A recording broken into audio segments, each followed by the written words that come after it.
নমস্কার, আমি সুদীপ্তা। এভি নিউজে আপনাদের সকলকে স্বাগত। প্রথমেই চোখ রাখবো নিউজ হেডলাইন্সে।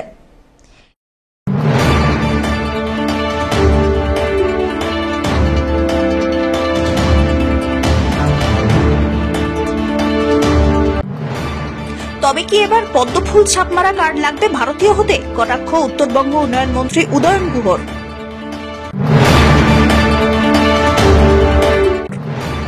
দূষণ নিয়ন্ত্রণে জলপাইগুড়িতে নৈশকালীন শহর সাফাই অভিযান শুরু করল জলপাইগুড়ি পুরসভা।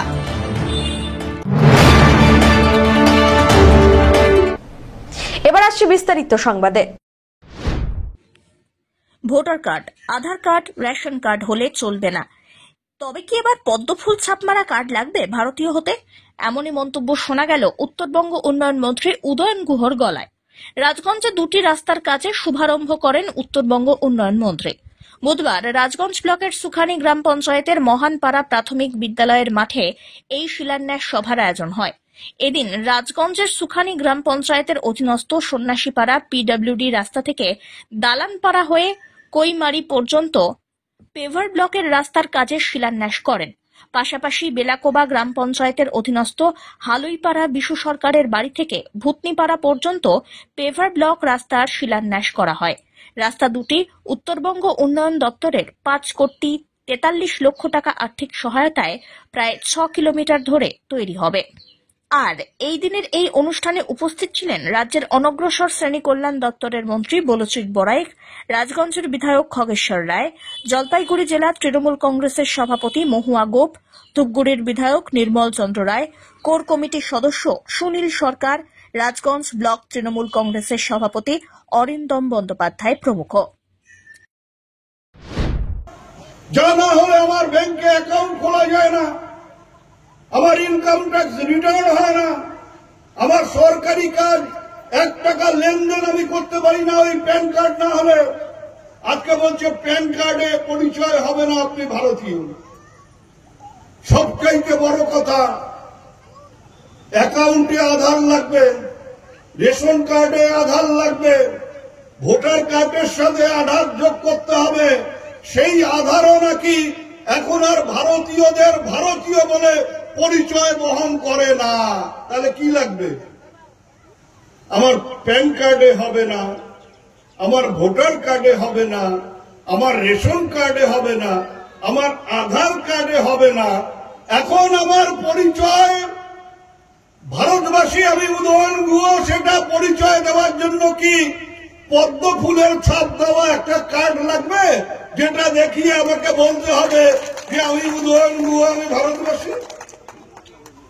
বলছে জন্মের সার্টিফিকেট দিতে হবে। ওই দুটো লোকেরা জন্মের সার্টিফিকেট দিন।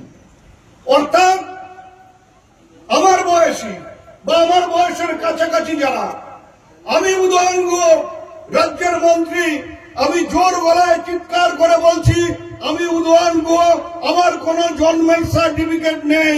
কারণ আমি যখন জন্মিয়েছিলাম তখন দেশে জন্মের সার্টিফিকেট চালু হয়নি। গ্রাম তো দূরের কথা, শহরেও জন্মের সার্টিফিকেট ছিল না। পাশাপাশি আমি একথাও জোর গলায় চিৎকার করে বলবো, শুধু আমি উদয়ন গুহ একটা রাজ্যের একটা প্রান্তের উত্তরবঙ্গের উন্নয়ন মন্ত্রী শুধু নয়, আমি চ্যালেঞ্জ করে বলতে পারি ভারতবর্ষের প্রধানমন্ত্রী নরেন্দ্র মোদীরও জন্মের সার্টিফিকেট নেই।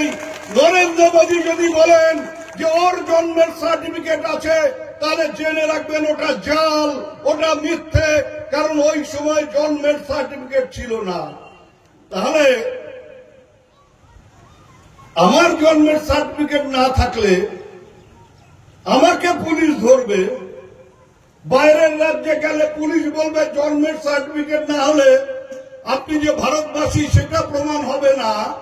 তাহলে নরেন্দ্র মোদী যখন ভোটের সময় পশ্চিমবাংলায় আসবে, তখন যদি পশ্চিমবাংলার পুলিশ নরেন্দ্র মোদীকে জিজ্ঞাসা করে, স্যার আপনার জন্মের সার্টিফিকেটটা দিন, আপনার যদি জন্মের সার্টিফিকেট না থাকে তাহলে আপনি ভারতবাসী না, আপনি অনুপ্রবেশকারী, এইটা যদি বলে, তাকে বলে যে ঠিক আছে চলেন 8 ঘন্টার জন্য লালবাজার থেকে ঘুরে আসবেন, কেমন লাগবে? রাজগঞ্জ থেকে সুস্মিতা চন্দ্রের রিপোর্ট।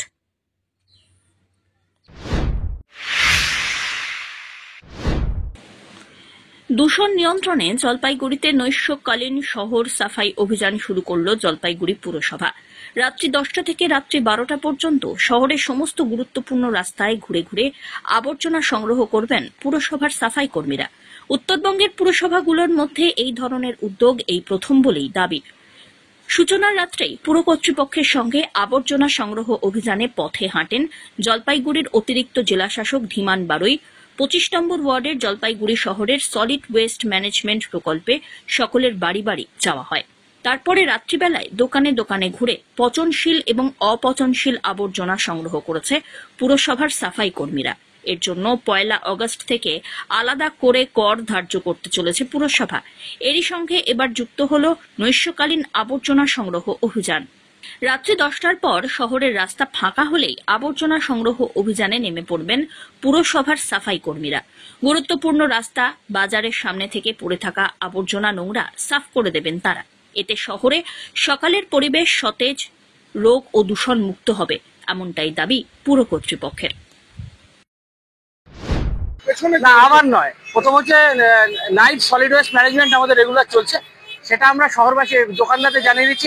আগস্ট মাস থেকে সেগুলো চার্জেবল হবে। আর আজকে যেটা শুরু হলো সেটা হচ্ছে নাইট গার্বেজ কালেকশন। মানে হচ্ছে রাত্রি 10টা থেকে 12টা অবধি আমাদের ট্র্যাক্টর ট্রলি সমেত 2টো গাড়ি ঘুরবে এবং দিনবাজারে একটা গাড়ি দাঁড়াবে, মানে ট্রলি থাকবে। সেটা হচ্ছে যে যত গার্বেজ আছে সলিড ওয়েস্টে কি হচ্ছে, আমরা পচনশীল অপচনশীল সেগ্রিগেট করে নিচ্ছি ভাগ করে, আর এখানে যেটা রাস্তায় পড়ে থাকবে সেটা তুলে নেবো। তার কারণ শহরের অপটিক্সটাকে ভালো করতে হবে। মানুষকে আবর্জনা দূষণ থেকে সে বায়ু দূষণ হোক, ভূমি দূষণ হোক বা দৃশ্য দূষণ হোক, এই তিনটার থেকে মানুষকে রক্ষা করতে হবে। সকালে মানুষ মর্নিং ওয়াকে বেরোয়, কাজে বেরোয়, তারা যেন একটা সুন্দর পরিবেশে হাঁটতে পারে, যারা কাজে যাচ্ছে মনটা যাতে ফ্রেশ থাকে। এবং এর জন্য এবং এছাড়াও জুনেটিক রোগ, সে ম্যালেরিয়া বলুন, আপনার জেই বলুন, জেইর হচ্ছে কিউলেস মস্কিটো থেকে আসে, যেটা হচ্ছে শুয়োর অন্যতম ধারক, মানে বাহক। আমরা শুয়োরের অভিযানও করতে চলি। ডেঙ্গু পরিষ্কার জলে হয় এডিস মস্কিটো থেকে। কিন্তু সার্বিকভাবে আবর্জনা মুক্ত শহর জলপাইগুড়ি যে আজকে যুগান্তকারী, রাত্রি 10টা থেকে 12টা আপনি কিন্তু উত্তরবঙ্গে কোথাও পাবেন না। কলকাতা কর্পোরেশনকে পেতে পারেন, তারপরে এই 144 বছরের জলপাইগুড়ি পৌরসভা এটা চালু করবে। পিনাকি শীলের রিপোর্ট।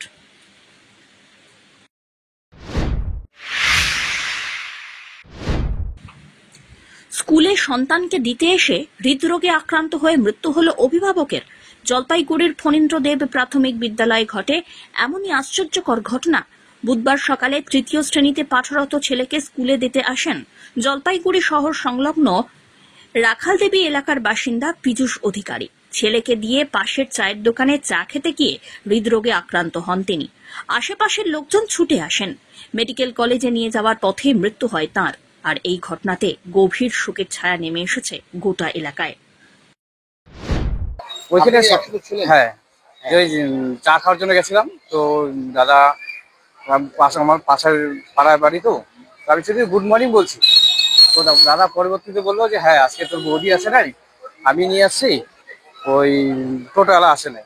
তো ব্যাস ওই দুইটা কথা বলার পরেই উনি চেয়ার থেকে পড়ে গেছে। চা খাচ্ছিলেন, চা মুখে দেয়নি, চাও মুখে দেয়নি, পড়ে যায়। বাস আমরা তো সাথে সাথে অ্যাম্বুলেন্সকে কল করছি, অ্যাম্বুলেন্স আসে, আমরা সবাই মিলে ধরে অ্যাম্বুলেন্সে তুলে দিয়ে তো জল টল দেওয়া হয়েছিল। এটা মর্মান্তিক একটা ঘটনা, স্কুলে এলেন। হ্যাঁ, আমাদের 3য় শ্রেণীর এক গার্জিয়ান বাচ্চাকে ভিতরে দিয়ে বাইরে দোকানে বসে চা খাচ্ছিলেন। চা খেতে খেতে উনি পড়ে গেছেন, ওইখানে মাটিতে পড়ে গেছেন। তারপরে আমি দেখলাম ওই অবস্থা। তারপরে বাইরে বের হয়ে অ্যাম্বুলেন্স ডাকলাম। অ্যাম্বুলেন্স ডেকে আমরা সবাই, কিছু গার্জিয়ান ছিল, গার্জিয়ান মিলে আমরা ওনাকে অ্যাম্বুলেন্সে তুলে দিলাম এবং অ্যাম্বুলেন্স নিয়ে গেলাম। পিছনে পিছনে আমরা দুজন গেলাম যে কী হয় পরিস্থিতিটা ওয়াচে রাখার জন্য। তারপরে নিয়ে গেছে, তো এক্সপায়ার করছে। এবং সেই অ্যাম্বুলেন্সের ভাড়া আমরা স্কুল থেকেই আবার বিয়ার করলাম, যে মানবিকতার খাতিরে তো এইটুকু করতেই পারি না। পিনাকি শীলের রিপোর্ট।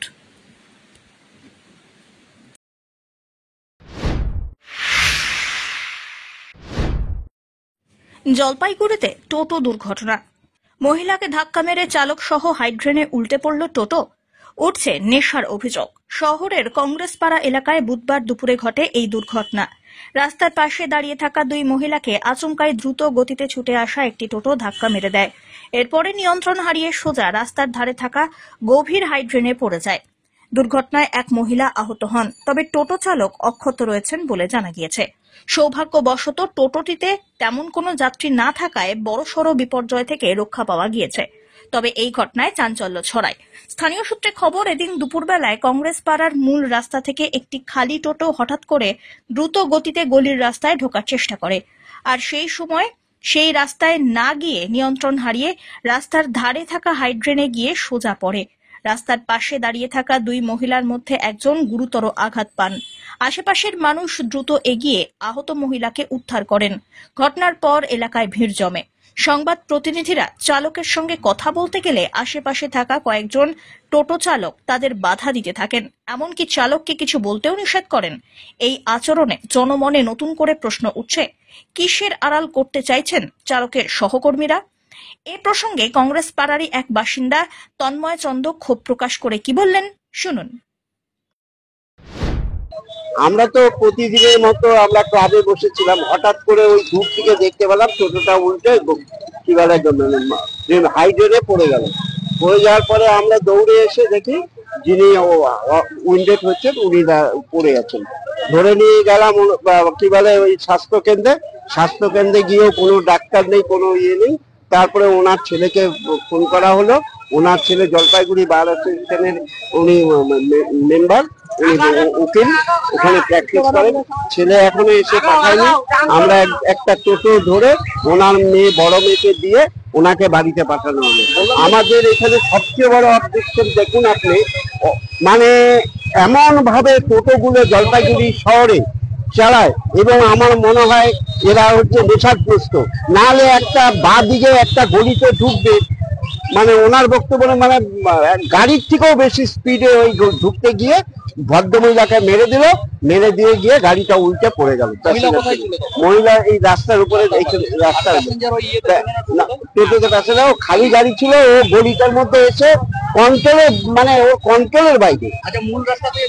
হ্যাঁ, গলিতে যাচ্ছিল না কোথায় যাচ্ছিল, মানে আমার তো মনে হয় নেশা করতো ওকে একদম। এই স্পটটা এই যে এটা কংগ্রেস পাড়ার মোড়, হাইড্রেনের মধ্যে টোটোটা হাইড্রেনে উল্টে পড়ে গেল।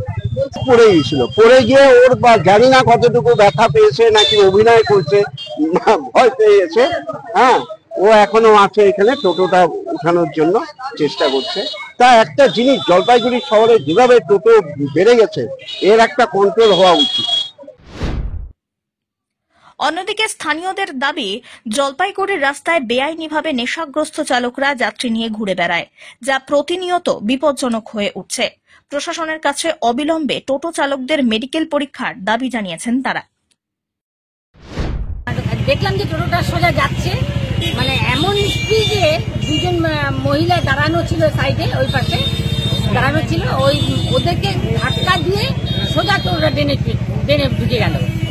হ্যাঁ, চালকটাও ভিতরে ছিল। তারপরে কি সে ট্রেনের থেকে, টোটো থেকে তল দিয়ে বার হলো, কিন্তু একজন ভদ্রমহিলাকে এমনভাবে ধাক্কা মারা লাগছে যে ভদ্রমহিলা একদম ট্রেনের সাইডে পড়ছে। ভদ্রমহিলা কিছু হয় নাই সেরকম, তাও জল। মহিলার সাথে কজন ছিলেন? মহিলার সাথে দুজন মহিলা ছিল। একজনেরই লাগছে? একজনেরই লাগছে। ওনারা কি রাস্তার সাইডে ওইদিকে দাঁড়ানো ছিল। টোটো কি গলিতে ঢুকছিল? গলিতে ঢোকার জন্যই ব্রেক ঘোরাচ্ছিল, মানে এত স্পিড ছিল টোটোটার, মানে কন্ট্রোল করতে পারে না। খালি টোটো? খালি টোটো। কোন জায়গাটা এটা? এটা কংগ্রেস পাড়া। আর কোথায় পড়লো, মানে নিচে কোন জায়গাটায় পড়লো? ওই জেনের হাইড্রেনে।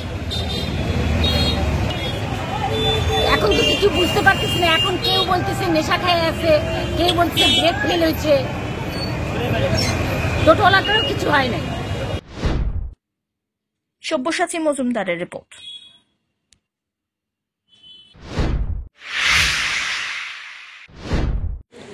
জলপাইগুড়ির বিগ বাজেটের পুজোগুলির মধ্যে অন্যতম পুজো হল তরুণ দল ক্লাব ও পাঠাগারের দুর্গাপুজো।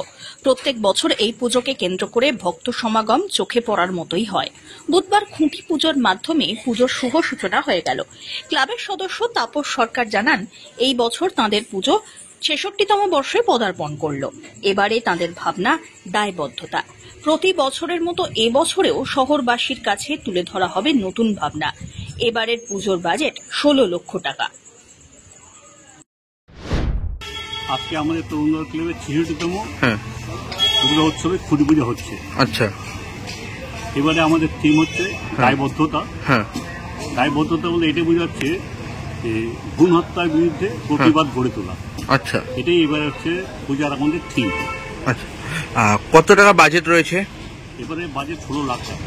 আচ্ছা, আর আপনারা কি এই পুজোর মারফত কি আরো কি অন্য কিছু অ্যাক্টিভিটি কিছু করেন? অবশ্যই থাকবে। কি কি থাকে? আমাদের বস্ত্র বিতরণ উৎসব থাকবে। থাকবে হচ্ছে নবমীর দিন প্রসাদ বিতরণ।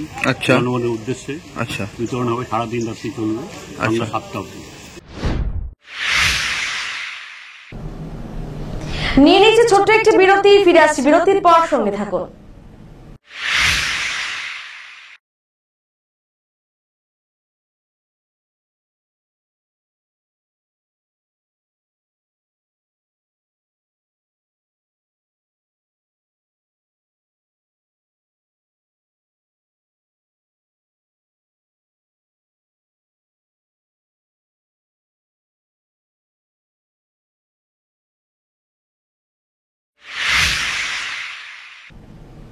ফিরে এলাম বিরতির পর।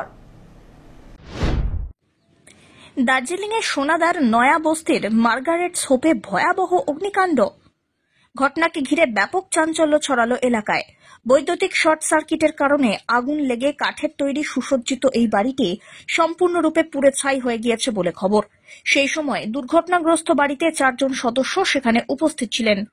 87 বছর বয়সী নন্দকুমার লিম্বু একজন অবসরপ্রাপ্ত প্রাক্তন সেনা সদস্য, যিনি পক্ষাঘাতের কারণে 3 বছর ধরে শয্যাশায়ী ছিলেন। তাঁর স্ত্রী 75 বছর বয়সী সুকুমায়া লিম্বু, তাঁদের পুত্রবধূ 36 বছর বয়সী জাগিমা লিম্বু এবং নাতনি 15 বছর বয়সী সংস্কৃতি লিম্বু। আগুন থেকে পরিবারের 3 সদস্য প্রাণে বেঁচে গেলেও নন্দকুমার লিম্বুর মৃত্যু হয়েছে বলে জানা গিয়েছে। অন্যদিকে সুকুমায়া লিম্বু সামান্য দগ্ধ হন। তাকে চিকিৎসার জন্য সোনাদা প্রাথমিক হাসপাতালে নিয়ে যাওয়া হয়। প্রাথমিক চিকিৎসার পর তাকে ছেড়ে দেওয়া হয়। অন্যদিকে নন্দকুমার লিম্বুর মৃতদেহ ময়না তদন্তের জন্য দার্জিলিংয়ে মর্গে পাঠানো হয়েছে।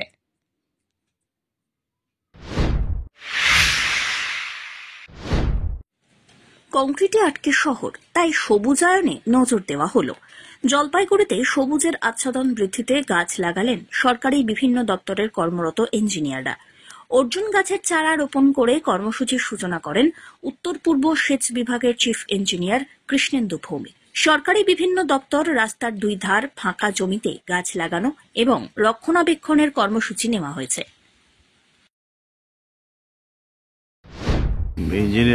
Progressive engineers United engineers association এই সামাজিক কর্তব্য পালন করতে নেমেছে, গত বছরও করেছে। আমি ছিলাম, সঙ্গে ছিলাম।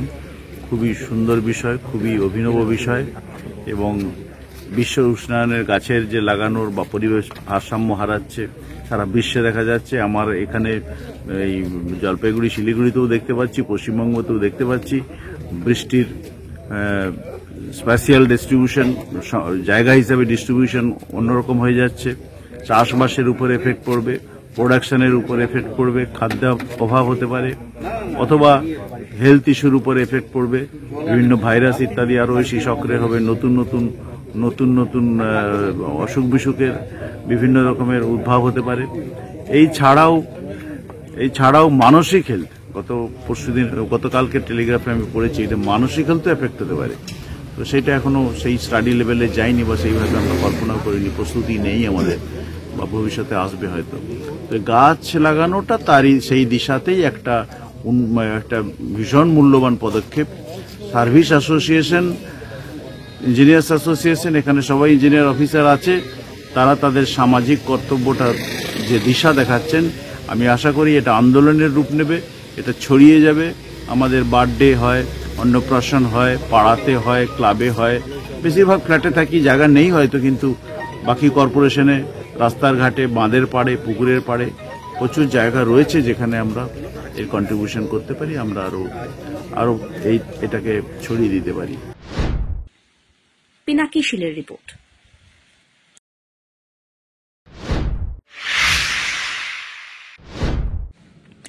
বিশ্ব মানব পাচার বিরোধী দিবস উপলক্ষে সচেতনতামূলক র্যালির পাশাপাশি আয়োজন করা হলো এক বিশেষ শিবিরের।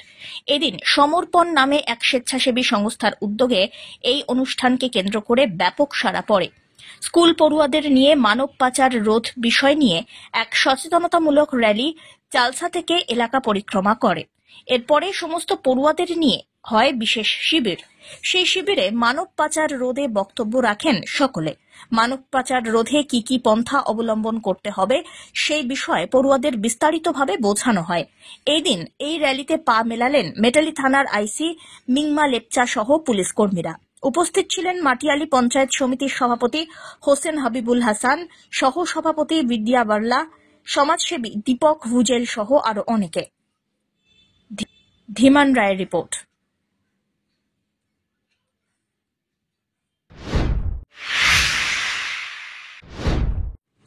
বণিজেরহাট হাইস্কুল চ্যাম্পিয়নশিপ 1993 পর ঝুলিতে এলো বড় সাফল্য। আন্তঃবিদ্যালয় সাব ডিভিশন পর্যায়ে অনূর্ধ্ব-17 ছেলেদের এসএসজি ফুটবল প্রতিযোগিতায় চ্যাম্পিয়নের শিরোপা জয় করল জলপাইগুড়ির বণিজেরহাট হাইস্কুল। ফাইনালের ম্যাচে তারা 1-0 ব্যবধানে পরাজিত করে দেয় মান্তাতারি হাই স্কুলকে। রাজগঞ্জের আমবাড়ি চিন্তামোহন উচ্চ মাধ্যমিক বিদ্যালয়ের মাঠে অনুষ্ঠিত হয় গুরুত্বপূর্ণ ম্যাচ। তার নির্ধারক গোলটি করে বণিজেরহাট হাইস্কুলের মুকেশ রায়। জয়ের পর বিদ্যালয়ে উৎসবের আবহ। বিদ্যালয়ের ম্যানেজিং কমিটির সভাপতি সঞ্জয় দত্ত কি বললেন শুনুন। আজ দীর্ঘদিন পর 1993 পর আজ প্রথম আমাদের বণিজেরহাট হাই স্কুল প্রথমে ব্লকে চ্যাম্পিয়ন হয় ফুটবলে অনূর্ধ্ব-17, এরপর আমাদের ডিভিশনে চ্যাম্পিয়ন হয়েছে। আমি এতে খুবই খুশি এবং আগামী দিনের স্টুডেন্টদের দিকে বলবো তারা যেন আরো ভালোভাবে পারফরমেন্স করে। অন্যদিকে ভারপ্রাপ্ত প্রধান শিক্ষক তরুণ কুমার মজুমদার জানান, উল্লেখ্য বিদ্যালয়ের এই সাফল্য উদযাপনে বুধবার আয়োজন হয় একটি বিজয় র্যালির। হাতে ব্যানার ও ফেস্টুন নিয়ে ছাত্রছাত্রীরা আনন্দ মিছিল করে বিদ্যালয় প্রাঙ্গণ এবং পার্শ্ববর্তী এলাকায় পরিক্রমা করলেন। এই সাফল্যে উচ্ছ্বসিত স্থানীয়রাও। স্কুল কর্তৃপক্ষ জানিয়েছে ভবিষ্যতে ছাত্রছাত্রীদের পড়াশোনা আর খেলাধুলা দুই ক্ষেত্রেই সর্বতোভাবে উৎসাহ দেওয়া হবে। আমরা অন্যান্য খেলায় এগিয়ে থাকলেও ফুটবলের ক্ষেত্রে আমরা পিছিয়ে ছিলাম, কিন্তু সেই দুঃখ ক্ষোভ হতাশা এবার পূরণ হয়েছে। আমরা প্রথমে জলপাইগুড়ি সদর ব্লকে চ্যাম্পিয়ন হই, সেখানে আমরা পরপর 4টে স্কুলকে হারাই। বাহাদুর টুটাবাগড়ি প্রথম আমাদের কাছে হারে, তারপরে জলপাইগুড়ি জেলা স্কুল, তৃতীয়ত মন্ডলঘাট হাই স্কুল এবং চতুর্থ আমরা হারাই বারোপাটিয়া পাচির আমরা হাটাকে। 4টি স্কুলকে হারিয়ে আমাদের ছেলেরা সদর ব্লকে চ্যাম্পিয়ন হয়। পরবর্তী পর্যায়ে সাব ডিভিশনে যেখানে 3টি ব্লক, জলপাইগুড়ি সদর ব্লক, ময়নাগুড়ি ব্লক এবং রাজগঞ্জ ব্লক, সেখান থেকে 3টি স্কুল সেখানে খেলতে যায়। সদর ব্লকের চ্যাম্পিয়ন হিসেবে আমরা খেলতে যাই। সেখানে আমরা প্রথমে হারিয়ে দিই সরাসরি ময়নাগুড়ি ব্লকের বার্নিশ হাই স্কুলকে। পরবর্তীকালে ফাইনাল খেলায় আমরা হারিয়ে দিই 1-0 গোলে মান্তাতারি হাই স্কুলকে। পরপর 7টি স্কুল আমাদের কাছে পর্যুদস্ত এবং আমাদের 6 জন খেলোয়াড় সাব ডিভিশন পর্যায়ে তথা জেলা পর্যায়ে খেলার সুযোগ পেয়েছে। আমরা আমাদের ছাত্রদের, খেলোয়াড়দের প্রত্যেককে অভিনন্দন জানাই। সেই সঙ্গে অভিনন্দন জানাই এলাকাবাসীকে যারা বণিজেরহাট হাই স্কুলকে নিরলসভাবে সহযোগিতার আশ্বাস বাড়িয়ে দিয়েছেন, সাহায্যের হাত বাড়িয়ে দিয়েছেন। ম্যানেজিং কমিটির প্রতিটি সদস্যকে যারা আমাদের এই সাফল্যের পিছনে অক্লান্ত পরিশ্রম করেছেন, প্রত্যেককে জানাই বিদ্যালয়ের পক্ষ থেকে অভিনন্দন। ধীমান রায়ের রিপোর্ট।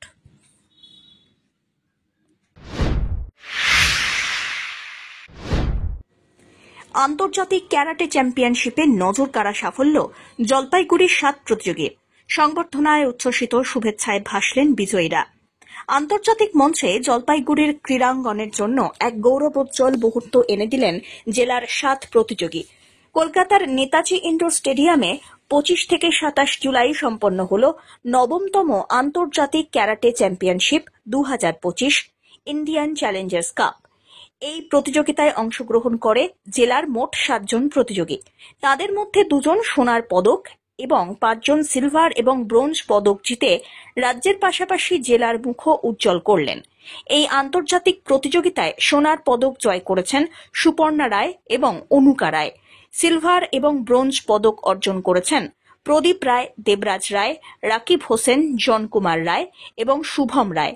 আন্তর্জাতিক স্তরে পদক জয় করার পর স্বভাবতই আনন্দে উচ্ছ্বসিত প্রতিযোগীরা।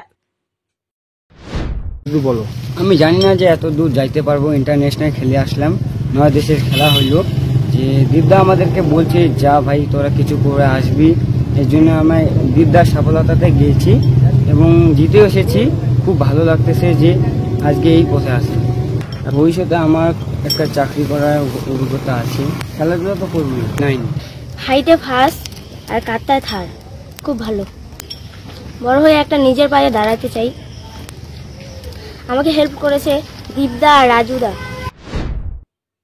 মঙ্গলবার জলপাইগুড়ি সদর ব্লকের 10 দরগা এলাকায় এই 7 বিজয়ী প্রতিযোগীদের সংবর্ধনা জানানো হল। সংবর্ধনার আয়োজন করলেন শ্রমিক নেতা তথা আইএনটিটিইউসি সদর ব্লক 2 নম্বর কনভেনার রাজু সাহানি। সংবর্ধনার পর তিনি বলেন, দেখুন, এটা তো বেসিক্যালি যে একটা মানে গ্রাম অঞ্চল, আমাদের জলপাইগুড়ি জেলার বেলাগোবা অঞ্চল থেকে 9th ইন্টারন্যাশনাল কারাটে চ্যাম্পিয়নশিপ 2025, এখান থেকে আমাদের যে 7 জন যায় পার্টিসিপেট করেছে। ওই 7 জনের মধ্যে 5 জন মেডেল নিয়ে এসছে। ওখানে দেখতেছি আমরা একজন আছে অনুকা রয়, গোল্ড এন্ড সিলভার। দ্বিতীয় আছে স্বপ্না রয়, সুপর্ণা রয়, গোল্ড এন্ড ব্রোঞ্জ। আর বাকিগুলো দুলাল রয়, দেবরাজ রয় ব্রোঞ্জ, প্রদীপ রয় ব্রোঞ্জ, শুভম রয় ব্রোঞ্জ। এটা মানে কি বলবো, এটা তো ফুল ক্রেডিট আমি বলবো ভাই দীপকে, যে ওনাদের প্রশিক্ষণ দেয়। ও গ্রাম অঞ্চল থেকে এত কষ্ট করে নিজের, বললাম না, বাবার দোকান সামলে নিজের কাজ করে যে স্টুডেন্টদেরকে এত সুন্দর করে যে প্রশিক্ষণ দেয়, ওর পুরো ক্রেডিটটা ওর। আর আমাদের সবার বড় এটা অ্যাচিভমেন্ট, এটা আমাদের মানে কি বলবো, যে আমাদের জেলার থেকে এত গ্রাম অঞ্চল থেকে এতজন বাচ্চা স্টুডেন্ট গুলো খুব কষ্ট হয়, যারা জীবনযাপন করে খুব কষ্ট হয়, স্ট্রাগল করে ইন্টারন্যাশনাল ওখানে যায় পার্টিসিপেট করে যে ব্রোঞ্জ এন্ড গোল্ড নিয়ে আসছে, এটা আমাদের খুব গর্ব হচ্ছে সত্যি। ধীমান রায়ের রিপোর্ট, এভি নিউজ।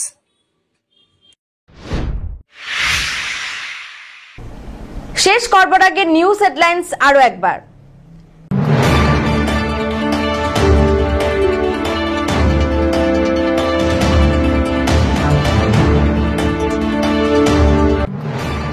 তবে কি এবার পদ্মফুল ছাপমারা কার্ড লাগবে ভারতীয় হতে? কটাক্ষ উত্তরবঙ্গ উন্নয়ন মন্ত্রী উদয়ন গুহর।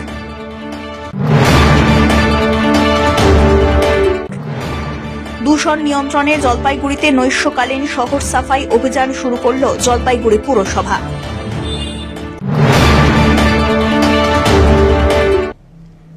এখনকার মতন এভি নিউজ এ পর্যন্তই। পরবর্তীতে আসছি আরো সংবাদ নিয়ে। দেখতে থাকুন আমার ভিশন। নমস্কার।